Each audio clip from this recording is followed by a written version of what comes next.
Telugu film ఇండస్ట్రీలో మరో sensational situation చోటు చేసుకుంది.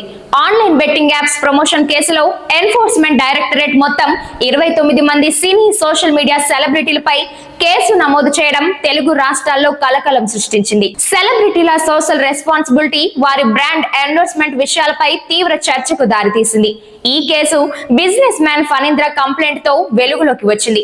ఆన్లైన్ బెట్టింగ్ యాప్స్ యువతను తప్పుదోవ పట్టిస్తున్నాయని, సెలబ్రిటీల ప్రమోషన్ల కారణంగా తీవ్ర నష్టం జరుగుతుందని ఆయన ఆరోపించారు.